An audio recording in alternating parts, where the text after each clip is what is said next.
Hi everyone, स्वागत है आप सभी के अपने यूट्यूब चैनल पे। आज के इस वीडियो में हम करने वाले हैं क्लास 11 का chapter number second which is Olympism. तो चलिए देखते हैं इस चैप्टर में क्या क्या है और आज हमें क्या क्या सीखने को मिलेगा। तो चलिए देखते हैं।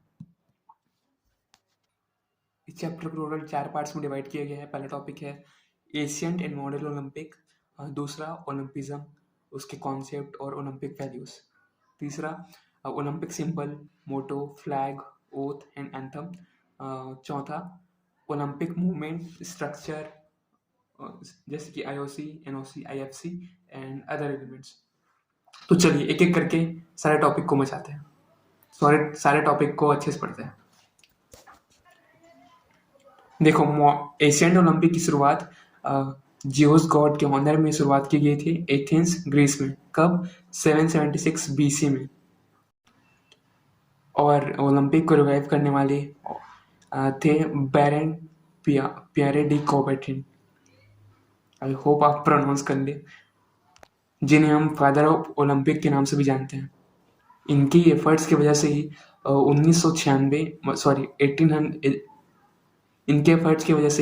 1896 में वापस ओलंपिक की शुरुआत हुई थी एथेंस, ग्रीस में।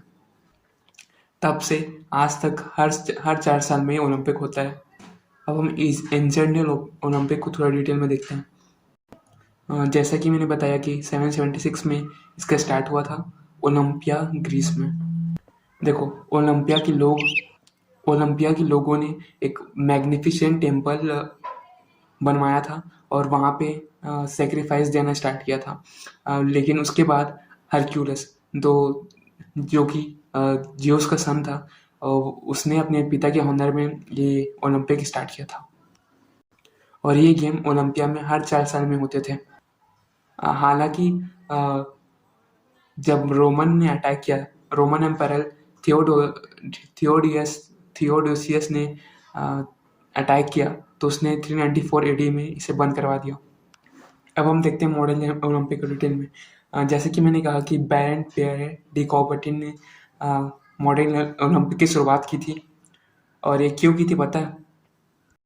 देखो, उस समय पूरी दुनिया आपस में लड़ रहे थे, लेकिन इन्होंने सोचा कि अगर सबको साथ में खिलाया जाए तो सारी दुश्मनी भूल के साथ में हंसी खुशी खेल सकते हैं। इसलिए इन्होंने ओलंपिक को रिवाइव किया और तब से ओलंपिक होते जा रहे हैं।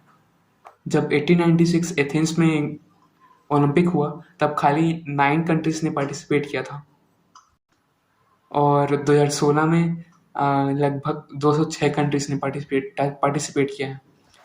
और ये नंबर वक्त के साथ बढ़ते जा रहे हैं। वुमेन का पार्टिसिपेशन 1900 से स्टार्ट हुआ पेरिस में। और एक और चीज़, 1916, 1940 और 1944 पे ये ओलंपिक नहीं हुआ था। क्यों? क्योंकि वर्ल्ड वॉर हो रहे थे। तो इसी के साथ हमारा पहला टॉपिक खत्म होता है। अब हम चलते हैं इस चैप्टर के सेकंड टॉपिक पे। सेकंड टॉपिक है ओलंपिज्म, कॉन्सेप्ट,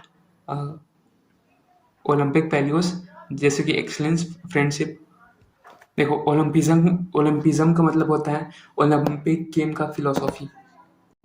और फिलोसॉफी मतलब किसी चीज़ को दिशा दिखाना, या फिर आप ये स्क्रीनशॉट में देख सकते हो। ओलंपिज्म के हिसाब से प्रैक्टिस ऑफ स्पोर्ट्स है ना, वो हर इंसान का राइट है और हर इंसान बिना डिस्क्रिमिनेशन के, बिना किसी भेदभाव के ओलंपिक का जो स्पिरिट है, स्पोर्ट्स इंजॉय कर सकता है। आइए देखते हैं ओलंपिक के ऑब्जेक्टिव्स क्या क्या हैं। तो पहला है कि फिजिकल एजुकेशन डेवलप हो सके और हेल्दी स्पोर्ट्स कंपटीशन डेवलप हो सके। दूसरा कि इंसान मोरल वैल्यूज सीख सके और स्ट्रॉन्ग पर्सनालिटी हो सके इंसानों की। चौथा कि स्पोर्ट्स एथिक्स को प्रमोट किया जा सके इसलिए, और फेयर प्ले को भी प्रमोट किया जा सकता है इसलिए। फिजिकल एक्टिविटीज़ और स्पोर्ट्स को यूथ पे प्रमोट किया जा सके इसलिए। और पांचवा कि लोगों के बीच कोऑपरेशन और ब्रदरहुड की भावना बढ़ सके इसलिए, लोगों के बीच और कंट्रियों के बीच। और दुनिया भर में इंटरनेशनल में दुनिया भर में शांति और अंडरस्टैंडिंग बनी रहे, इसलिए सारे तरह की सारी तरह की डिस्क्रिमिनेशन खत्म हो जाए, ये भी एक ओलंपिक का ऑब्जेक्टिव है। और रिच और अमीरों और गरीबों को एक साथ बैठ के खिलाया जाए, इसलिए ये है इसका ओलंपिक ऑब्जेक्टिव। तो ये थी इसका ओलंपिक ऑब्जेक्टिव। आप भी अपनी राय से कुछ अच्छी चीज़ें लिख सकते हो।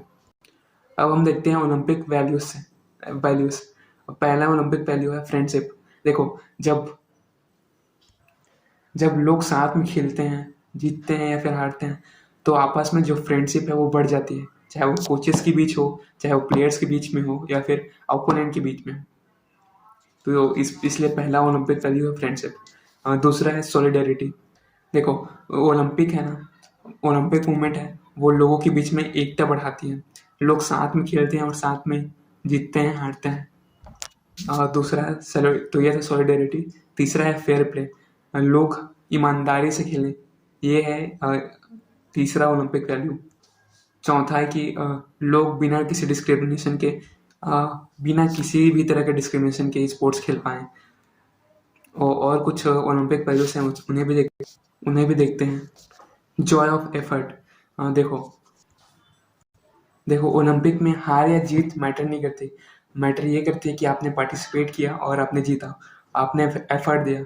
तो और यही ओलंपिक वैल्यू है, जॉय ऑफ एफर्ट। स्पोर्ट्स खेल खेल कर उसे स्पोर्ट्स में एक्सीलेंस हासिल करना ही परस्यूट ऑफ एक्सीलेंस है। Balance between body, will and mind, मतलब बॉडी और हमारी इच्छा और माइंड का कनेक्शन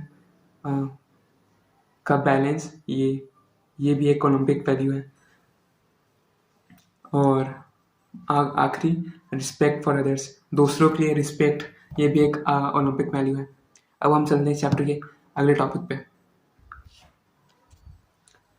तीसरा टॉपिक है Olympics, symbols, motto, flag, oath and anthem. तो चलिए एक एक करके देखते हैं। Olympic flag. देखो, ओलंपिक फ्लैग का अलग ही कहानी है। ओलंपिक फ्लैग को पियर डे कुबर्टिन ने खुद ही 1913 में बनाया था।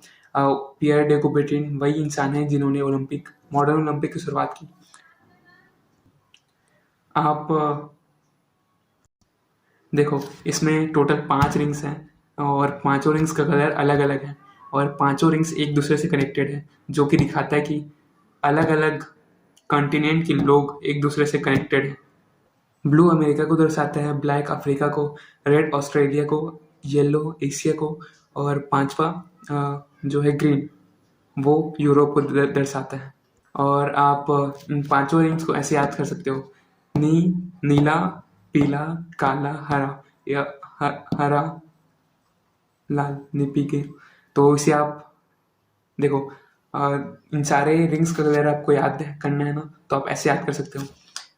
देखो, नीला, ब्लू को हम नीला कहते हैं हिंदी में, येलो को पीला, ब्लैक को काला, ग्रीन को हरा, रेड को लाल। तो इसे आप ऐसे याद कर सकते हो, नी पी का हाला, नीला, पीला, काला, हरा, लाल। और इस फ्लैग को 1920 में एंटवर्प, बेल्जियम में पहली बार यूज़ किया गया था।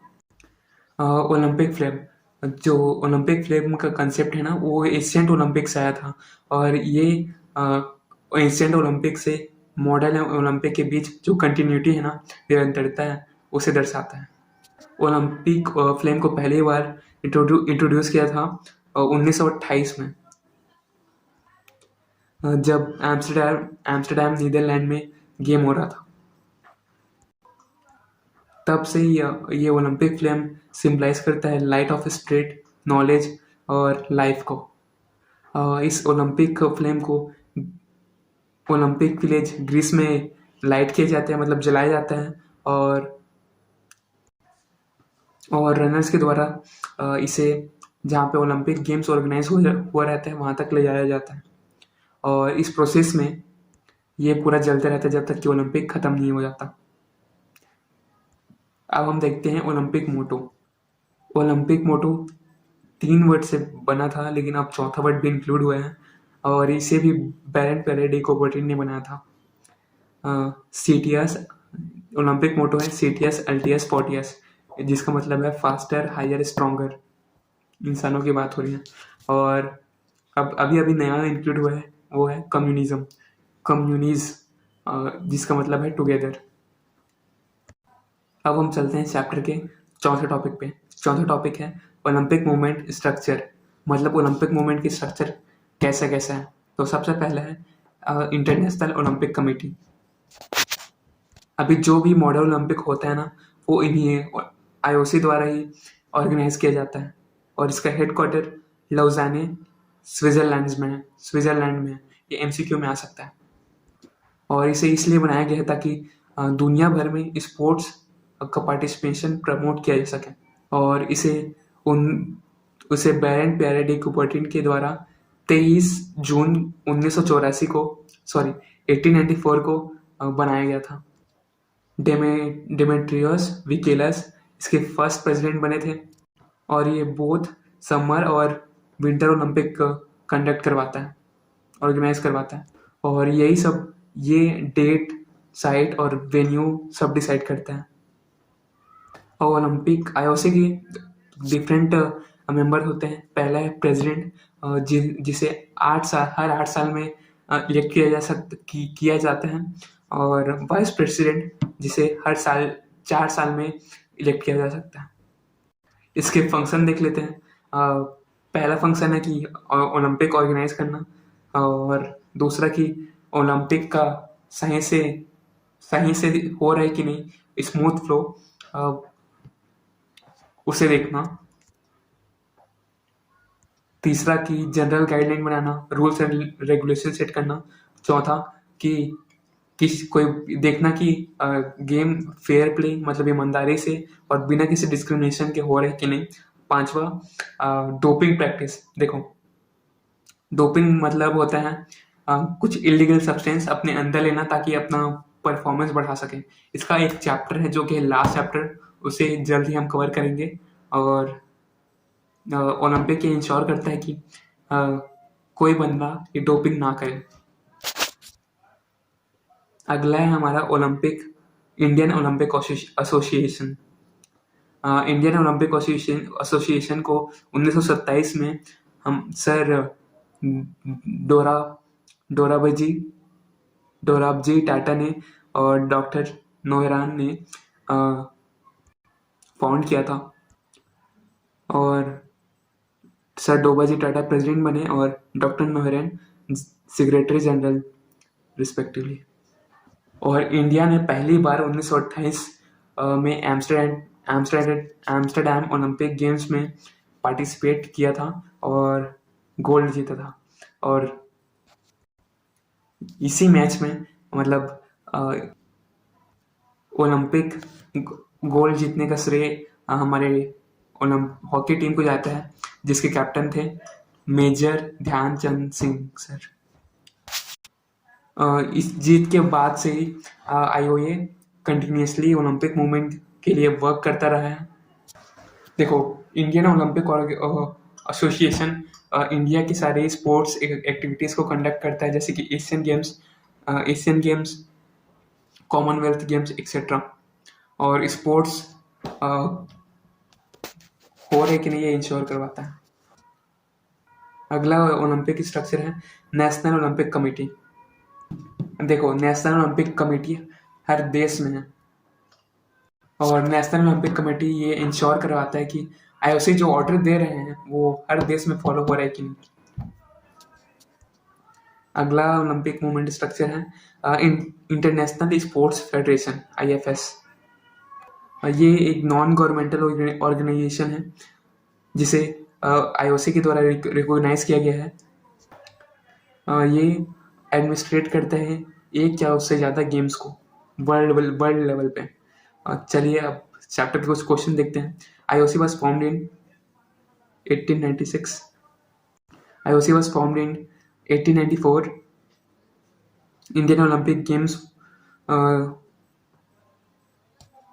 Zeus, how many rings symbol has? I think total 5. Where is the headquarters of IOC? Switzerland. Uh, who is the first president of Indian Olympic Association? Sir Dorabji Tata. When was IOA established? तो इसका answer है 1927. Who is also known as father of Olympic? तो professor Pierre de Coubertin. Where 2021 Olympic are held? Where 2021 Olympics are held? I think ये question नहीं आएगा. इसका answer है Tokyo. और यहीं पे हमारे नीरज चोपड़ा जी ने गोल्ड मेडल जीता था. यहाँ कुछ इंपॉर्टेंट क्वेश्चन देख लेते हैं. Right a short note on Olympic flag. तो इस क्वेश्चन में आप बता दीजिएगा कि ओलंपिक फ्लैग किसने बनाया था और क्यों बनाया था और ये क्या सिंबलाइज करता है, इसे हमने देखा है. दूसरा क्वेश्चन है briefly explain development of values through Olympic movement. जितने ओलंपिक वैल्यूज है आप उनके बारे में बता सकते हैं. और ओलंपिक ओथ के बारे में बता सकते हैं. देखो, ओलंपिक ओथ, जब भी ओलंपिक किसी देश में होता है तो उससे पहले एक ओथ लेते हैं सब कि वो ईमानदारी से खेलेंगे. तो यही सब आप लिख सकते हो.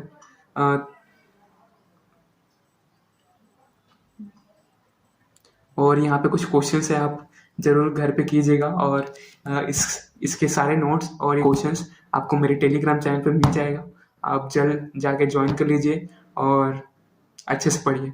All the best for your examinations. और इसी के साथ मिलते हैं अगले वीडियो में. Till then be happy. जय हिंद.